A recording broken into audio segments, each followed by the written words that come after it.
All right, George Takata out here, Fullerton College, best of the West. We're going to crown a champion today. I have a lot of media out here. As this event has grown, more media members show up. Brandon Huffman, Scout.com, joins me here. It's rare that we interview the media, but you know who's out here and who's the best of the best out here in the best of the West. So let's talk about this passing down tournament and the guys that are here. Well, I think getting a chance to see Najee Harris, I got a chance to see when he was a freshman. Now he's a sophomore, potentially the #1 player in the country in the 2017 class. Just committed to Alabama. During warm-ups, saw him making one-handed catches. Thought, okay, he's doing that in warm-ups. In the game, makes a one-handed touchdown catch, makes another one where he just shows the kind of body control you see elite players at Alabama make. Sophomore in high school, and you get 2 more years to watch him. So he's here. He's probably the guy that I was most excited to see. Lamar Jackson on the same team from Elk Grove in the Sacramento area. Those are probably the 2 that I was most excited to see because I hadn't seen him this spring, being from Northern California. Then you got all the Southern California guys, so it's a very good group of players that are here. And it's nice that you get players from all over the state rather than just LA, rather than just the Bay Area. You mentioned 2 guys. How about 3 more guys? Do you have a top 5? Yeah, I would say so far what I've seen, also staying in the Bay Area, Jordan Parker out of Pittsburgh High School. Interception the first play of his first game. He just committed to UCLA this weekend. We have him as a top 10 cornerback nationally. Out here showing exactly why. Curtis Robinson's a top 50 player in the country, playing for Frat Boys Revolution, linebacker going to Stanford. The kind of guy that goes to Stanford ends up a 2-3-time All-American, and every school says that's why we can't beat Stanford with recruits, because he's smart and he's a good player. Receiver, linebacker, just a phenomenal player out there. And then probably the guy that I was most surprised with in the last game was Thomas Graham. He was going up against Najee Harris, 4-star corner in the 2017 class out of Corona.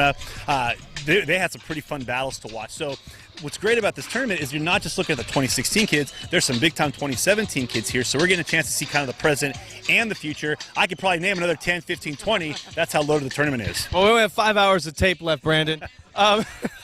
Just the 7-on-7 format. Of course, it's not the real football. The pads come on in the summer.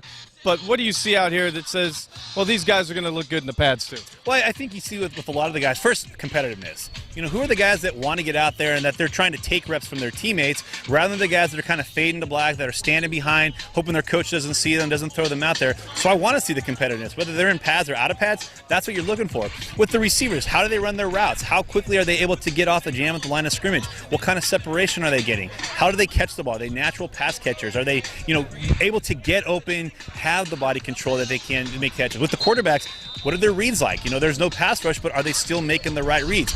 With linebackers and running backs, it's a little more tough because this game isn't really geared to them, but you still want to see them making plays. So some of the guys that are true middle linebackers, that are more the run-stuffing guys, how do they move in space? Can they cover? Are they pretty good going up against a faster running back or a bigger tight end? So you're able to see a lot of that out here, even though they're not in pads. Yes, I understand that Friday nights is where the pads and the money's made, but here you're getting to see a lot more than I think people give it credit for.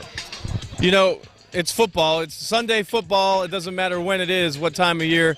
It's always great to have any kind of football out here. But just when we have a lot of media, we appreciate Scout.com being out here and all the other media groups. But now we're getting U.S. Army All-American Bowl reps out here, getting people signed and getting people to agree to play in that game at this passing down tournament. So what does that mean for passing down in terms of notoriety for what they do? Well, I think it's a legitimacy thing.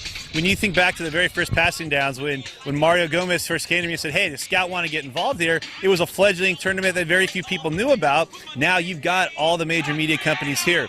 You've got the Army Bowl that's willing to fly guys from around the country to come here and say, hey, these guys stood out on the stage. We want them on the biggest stage.